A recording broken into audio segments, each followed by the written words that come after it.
మీ ఎలాంటి వ్యాపార ప్రకటనలకైనా వెంటనే మా ఛానల్ సంప్రదించండి. ప్రస్తుతం మనతో పాటు శ్రీ శుభంకరి సేవా సమితి వ్యవస్థాపకులు స్మార్తనర్హరి బ్రహ్మశ్రీ దుగ్గిరాల యాజ్ఞవల్క్య దిలీప్ శర్మ గారు మనతో ఉన్నారు. గురువు గారితో మాట్లాడేద్దాం. నమస్కారం గురువు. గురుగారు, 2026లో మనకి మొదటి సూర్యగ్రహణం ఎప్పుడు ఉండబోతుంది? మరి గ్రహణం ఇంపాక్ట్ భారతదేశం మీద ఉంటుందా ఉండదా? ఏ రాశుల వాళ్ళకి బాగా కలిసి వస్తుంది? మరి ఈ సూర్యగ్రహణం తరువాత మరి రియల్ ఎస్టేట్ కావచ్చు, గోల్డ్ అండ్ సిల్వర్ రేట్ల మీద ఇంపాక్ట్ చూపించబోతుందా? ఓవరాల్గా ఎటువంటి జాగ్రత్తలు తీసుకోవాలి గురుగారు? శృతి స్మృతి పురాణానాం ఆలయం కరుణాలయం నమామి భగవత్పాదం శంకరం లోకశంకరం. ప్రతి అమావాస్యకి ప్రతి పౌర్ణమికి కూడా మనకి గ్రహణాలు ఏర్పడుతూ ఉంటాయి. ఇవి సర్వసాధారణం. ఈ ఖగోళంలో మనకి కనిపించేవి కొన్ని ఉంటాయి, కనిపించనివి కొన్ని ఉంటాయి. కానీ కంపల్సరీ ప్రతి అమావాస్యకి మరియు పౌర్ణమి రోజున ఎన్ని అమావాస్యలు మనకు సంవత్సరానికి వస్తే అన్ని అమావాస్యలు, 12 వస్తే 12 పౌర్ణములు వస్తే 12 పౌర్ణములకి గ్రహణాలు ఉంటాయి. ఇప్పుడు ఫిబ్రవరి 17వ తారీఖు అత్యంత విశేషమైనటువంటి సూర్యగ్రహణం ఒకటి ఉంది. దీనికి ఇది మంగళవారము అమావాస్య రోజు వస్తాయి. మరొక ముఖ్య విషయాన్ని కూడా మనం తెలుసుకోవాలి. సూర్యుడికి సంబంధించిన గ్రహణములు అమావాస్య రోజున అది కేతువుతో కూడుకుని వస్తాయి. అలాగే చంద్రుడికి సంబంధించి మనకి చంద్రగ్రహణం అంటారు. చంద్రగ్రహణము రాహుతో కలిపి పౌర్ణమి రోజున వస్తాయి. ఇది సూర్యగ్రహణము అంటే సూర్యుడు కనిపించే సమయంలో ఆ గ్రహము యొక్క ఛాయ సూర్యుడిని ముంచివేస్తే ఆ యొక్క కిరణములు మొత్తము కూడా కలుషితమై ఉంటాయి. కాబట్టి ఆ కిరణములు గర్భిణీ స్త్రీల మీద కానీ, వృద్ధుల మీద కానీ, బాలబాలికల మీద కానీ, పసిపిల్లల మీద కానీ, ఆహార పదార్థాల మీద కానీ పడటము ద్వారా కొన్ని క్రిమి కీటకాలు ఉద్భవిస్తాయి అని సైన్స్ చెప్తాను. శాస్త్రం మాట పక్కన పెట్టండి. శాస్త్రం చాలామంది నమ్మచ్చు, నమ్మకపోవచ్చు.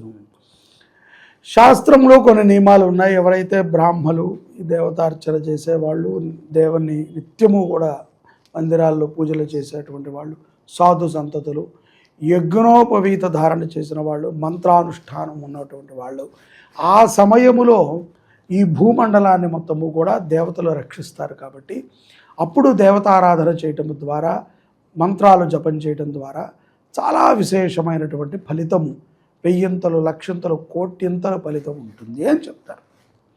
సరే, ఇదంతా ఒక ఎత్తు అయితే ఇక్కడ సమస్య ఎక్కడొచ్చి పడుతుందంటే, సరేనండి, ఫిబ్రవరి 17వ తారీఖు గ్రహణం ఉంది. ఈ గ్రహణం మంగళవారం వచ్చింది, అమావాస్య రోజు వచ్చింది. మధ్యాహ్నం 3:20 నుంచి రాత్రి 7:57 వరకు కూడా సుమారు 4 గంటల పాటు ఈ గ్రహణం ఉన్నది.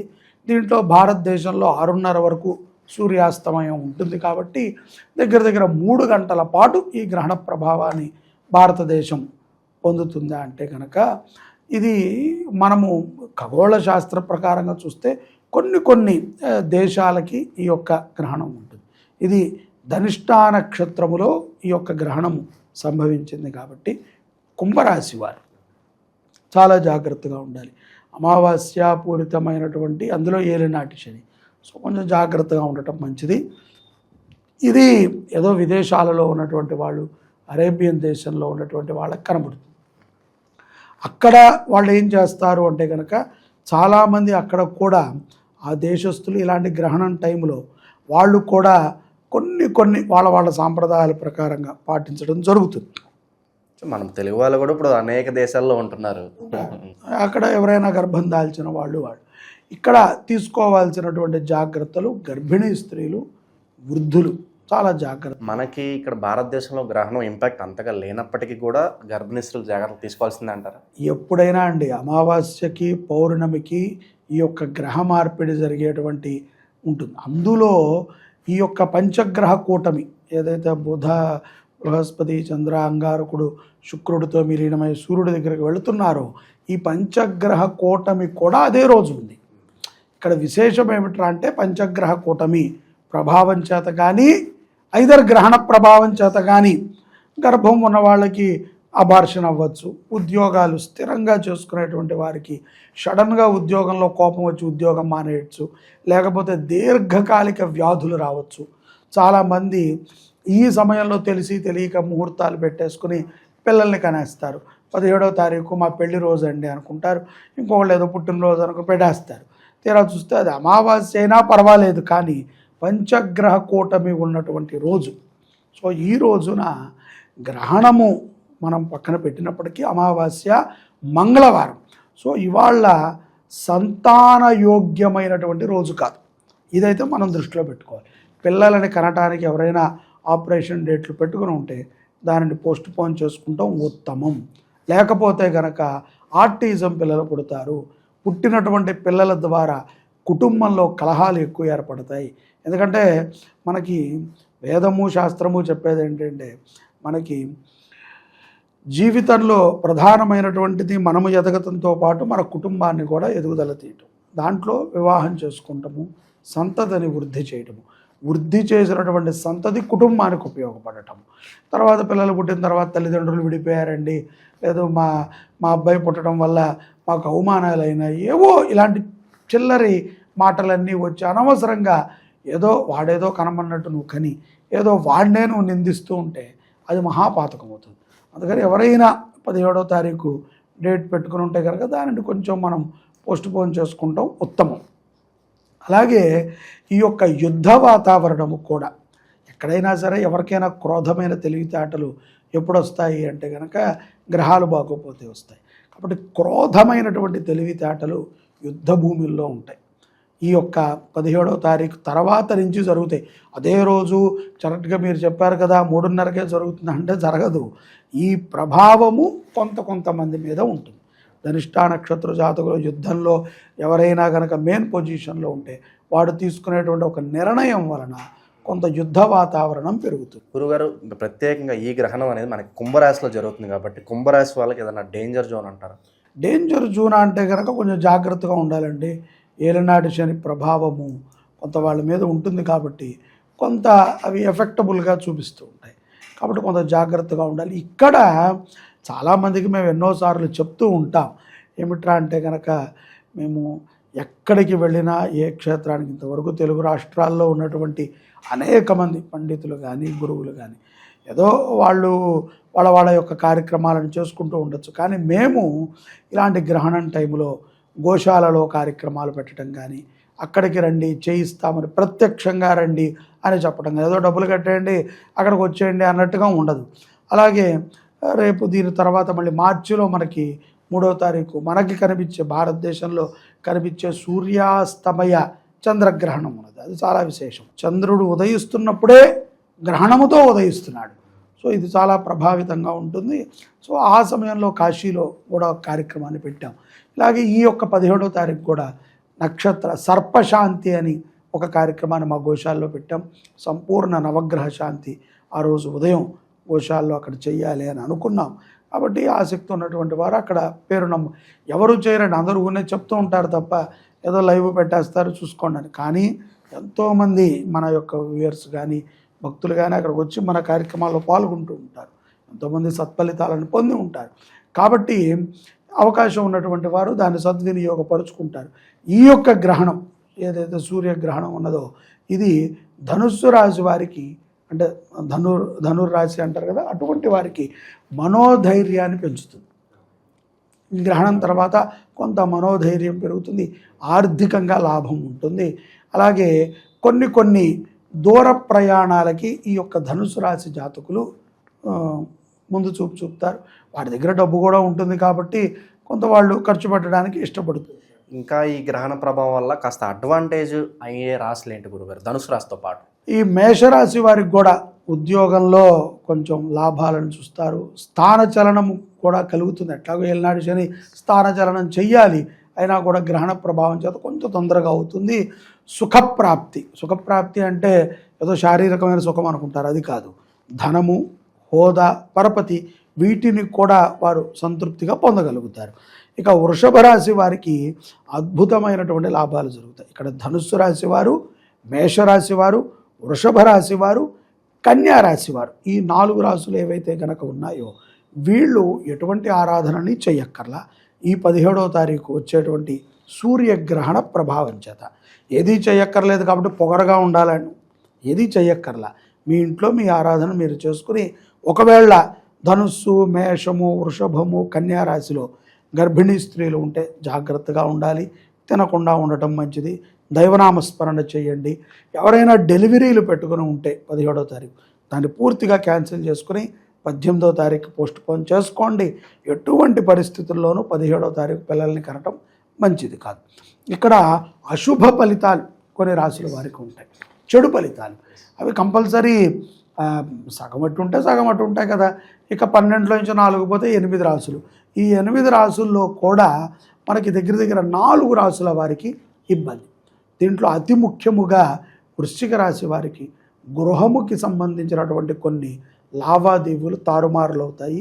కొంత అనారోగ్య సమస్య, ఇంట్లో కొంత గొడవ వాతావరణం ఉంటుంది కాబట్టి జాగ్రత్తగా ఉండాలి. అలాగే మీనరాశి వారికి విపరీతమైనటువంటి ఖర్చు పెరుగుతుంది. ఎలా పెరుగుతుందంటే చూస్తాను నేను ఆ రోజు బయటికి వెళ్ళను అంటే, నువ్వు ఆ రోజు వెళ్ళకపోతే, దాని ముందు రోజు వెళ్ళకపోతే, దాని తర్వాత రోజు వెళ్ళకపోతే నీకైతే మళ్ళీ వచ్చే అమావాస్యలోపు ఖర్చుని తీరుస్తాడు. రాసి పెట్టుకోవచ్చు మీనరాశి వారు. అలాగే తల్లితో బాగా గొడవ పడతారు మీనరాశి వారు. సందర్భమే లేదేదో చిన్న ఎంతో ప్రేమగా చూసే తల్లితో కూడా గొడవ వాతావరణం, ఒక ఉక్రోషానికి గురవుతారు. ఇంకా బ్యాడ్ అంటే కుంభరాశి వారు అనారోగ్యం, మనస్తాపం, చీటికి మాటికి వీళ్ళని అవమానించక్కర్లేదు, నాకేదో అవమానం జరిగిందని ఫీల్ అవుతారు. ఇది ఒక నెగిటివ్ ఇంపాక్ట్. ఇప్పుడు మనం కనిపించారు, నేను ఏదో నవ్వలేదు అనుకోండి, నన్ను అవమానించారో నీలో నువ్వే కృంగిపోతే అది బయటికి చెప్పలేని బాధ. సో కంకు దెబ్బలు లాంటివి కుంభరాశి వారికి జరుగుతాయి. ఇక కర్కాటక రాశి వారికి ప్రమాదాలు, మెట్లు జారి పడటము, కొంత రక్తస్రావ్యంతో కూడుకున్నటువంటి సంబంధాలు, ముఖ్యంగా కర్కాటక రాశిలో ఉన్నటువంటి ఆడవాళ్ళకి ఈ యొక్క యూట్రస్ ప్రాబ్లమ్స్ బాగా పెరగటము, బాగా కడుపు బాధ, అలాగే ఏదో ఒక బాధ ఉంటుంది, అది బయటికి చెప్పుకోలేరు. అటువంటి కష్టాలలోకి తెలిసి తెలియక ఈ కుంభరాశి, కర్కాటక రాశి ఇద్దరూ దూరుతారు. కాబట్టి తస్మాత్ జాగ్రత్తగా ఉండాలి.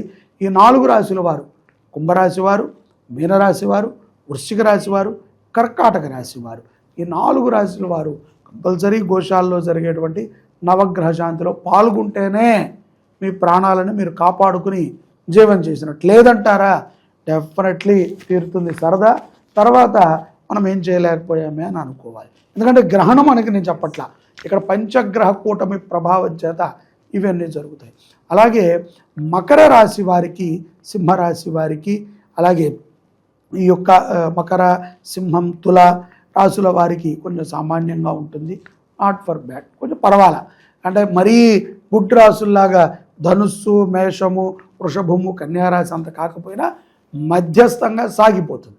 వీడు దేంట్లోనైనా వేలు పెట్టారా, వేలుతో పాటు మోచెయ్యి, చంకల దాకా మొత్తం అంతా కూడా కొరకబడుతుంది. కాబట్టి అనవసరమైనటువంటి విషయాల్లోకి మకర, తుల, సింహరాశుల వారు వెళ్లకుండా ఉంటే సుఖము, సంతోషము. కాబట్టి ఈ విధముగా ఈ యొక్క రాశుల వారందరూ కూడా తగు జాగ్రత్తలను తీసుకుంటూ, సింహరాశి వారు కూడా కొంత జాగ్రత్తలను తీసుకుంటూ ఎక్కువగా, ఎందుకంటే మళ్ళీ తర్వాత వాళ్ళకుంది సరదా, మళ్ళీ మనకి 3వ తారీఖు వచ్చేటప్పుడు తులాసింహరాశుల వాళ్ళకి కొంత ఇబ్బంది ఉంటుంది. ఎందుకంటే అది చంద్రగ్రహణం. చంద్రగ్రహణం మనకారకుడు కాబట్టి చాలా అధికమైనటువంటి సమస్యలను తెచ్చిపెడతాడు. కాబట్టి ఈ యొక్క గ్రహణ సమయంలో ఇటువంటి జాగ్రత్తలను తీసుకుంటే కనుక చాలా బాగుంటుంది. అలాగే మీరు అడిగిన ప్రశ్నలో ఇంకొకటి, ఈ యొక్క గ్రహణ ప్రభావము ఆర్థికంగా ఈ యొక్క దేశాల మీద ఏమన్నా ఉంటుందండి? అలాగే గోల్డ్ అండ్ సిల్వర్ రేట్స్ పెరుగుతున్నాయి, తర్వాత ఏమన్నా మార్పులు ఉంటాయి? బంగారము, వెండి అనేటువంటిది నేను మీకు మొదట్లోనే చెప్పాను. గతంలో మనం ఒక వీడియో చేసాం గురుగారు, దీని 6 మాసాల కిందట ఇవేమీ పెరగకముందే నేను ఏదో ర్యాండమ్గా మీరు అడిగితే నేను చెప్పాను. మీరు ఎవరు ఊహించని రీతిలో పెరుగుతుంది. ఇప్పుడు కూడా పెరగటం ఒక ఎత్తు అయితే, ఇప్పుడు ఒక ట్విస్ట్ ఉంది, బాగా గుర్తుపెట్టుకోవాలి. బంగారం పెరగటం ఒక ఎత్తు అయితే, ఉన్నవాళ్ళు, ఎంతో ఉన్నవాళ్ళు కూడా కొనలేరు. మార్కెట్లో దాని సేలింగ్ కూడా చాలా తగ్గిపోతుంది. వెండి, బంగారం ఈ రెండు ఈ ఫిబ్రవరి నుంచి జూన్ లోపు చాలా తగ్గిపోతుంది. ఎంత పెళ్ళిళ్ళు రానివ్వండి, ఎంత కళ్యాణాలు రానివ్వండి, ఆర్టిఫిషియల్ వాటితో కానిచ్చేస్తారు తప్ప ఇదివరకు కూడా అంత కేజీలు కానీ గ్రాములు కానీ అంటే పావు కిలోలు కానీ దిగేసుకునే వాళ్ళు కనబడతారు, కానీ అవన్నీ డూప్లికేటు. అలాగే కొనటము, ఏదో పెళ్ళంటే వెండి కంచము వెండి చెంబు కొనాలి, ఇవన్నీ కొంటామా అంటే అవి ఏవి కొనేటువంటి స్థితిలో. రేటు ఎంతకు టచ్ అవ్వచ్చు అంటారు మీ ప్రెడిక్షన్ ప్రకారంగా ప్రస్తుతం ఉన్నదానికంటే కూడా ఒక 40% పెరుగుతుంది. అలా అని చెప్పేదో నన్ను నమ్మి పెట్టుబడి పెడితే నేనేం చేయలేను. పెట్టుబడి పెడితే ఓపికతో ఉండాలి చాలా, ఎక్కడైనా సరే అమ్మా, ఎక్కడ అంటే రాత్రికి రాత్రి ఎవరు కోటీశ్వరులు అయిపోరు, ఓపిక కావాలి. ఓపికతో ఉంటే పెట్టుబడికి లాభం ఉంటుంది. అలాగే కొనేవాడు కూడా దొరకాలి. ఇప్పుడు 5 లక్షలు అయిపోయింది వెండి, ఎవడైనా కొంటాడా? ఎందుకులే అక్కర్లేదులే ఇప్పుడు ఎవడు అడిగాడు అనుకుంటా. దానికన్నా పంచలోహాలు దిద్దాం, ఇత్తడి దిద్దాము అని బాగా గుర్తుపెట్టుకోండి. ఇత్తడి పంచలోహము కంచు ఇవి కూడా పెరుగుతాయి. ఈ బ్రాస్ ఐటమ్స్లో ఈ 3 కూడా కొంత ఆర్థికంగా పుంజుకుంటాయి. ఎందుకంటే పంచగ్రహ కూటమి ఆర్థికముగా ఒక దేశానికి లాభం చేకూర్చడానికి కాదు, అందరినీ జాగ్రత్త పరచాలి. ఇక్కడ ఉన్నవాడు జాగ్రత్త పడాలి, లేనివాడు జాగ్రత్త పడాలి. అలాగే ఈ యొక్క పంచగ్రహ కూటమి చేత ప్రభుత్వానికి సంబంధించినటువంటి ఒక ఆస్తి అతి త్వరలో ప్రభుత్వానికి, బాగా గుర్తుపెట్టుకోండి, ప్రభుత్వానికి సంబంధించినటువంటి కీలకమైనటువంటి ఒక స్థలము కానీ బిల్డింగ్ కానీ మనుషులు చూస్తూ ఉండగానే కుప్పకూలుతుంది. ఇది కూడా జరుగుతుంది. అది బాంబ్ బ్లాస్ట్ వల్ల అవుతుందా అండి, లేకపోతే ఇంకో దాని వల్ల అవుతుందా అండి అని కాదు, అది కూలటం అనేటువంటిది జరుగుతుంది. అది కూడా రీసెంట్గా కట్టింది. కాబట్టి తెలుగు రాష్ట్రాల్లో ఈ విపత్తు కూడా ఉంది. కాబట్టి జాగ్రత్తగా ఉండాలి. ఎక్కువగా గుంపుగా చేరి ఎక్కడికి వెళ్ళటం కానీ, అసందర్భంగా అందరూ ఒక చేరటం కానీ, ఓకే ఆదివారం వచ్చింది కదా ఏదో పార్కులకు వెళదాము, లేకపోతే ఈ ఒక్క గుడికి వెళితేనే పని అవుతుందని ఆ గుళ్ళకి వెళ్ళటం కానీ, ఎక్కువగా జనాలు రద్దీగా ఉన్న ప్రదేశంలో తిరగకపోవటం ఉత్తమం. ఓవరాల్గా ఈ సూర్యగ్రహణం తాలూకు ఇంపాక్ట్ ఏ విధంగా ఉంటుంది, ఎటువంటి జాగ్రత్తలు తీసుకోవాలి, మీ సైడ్లో అద్భుతంగా వివరించారు గురుగారు. నమస్కారం.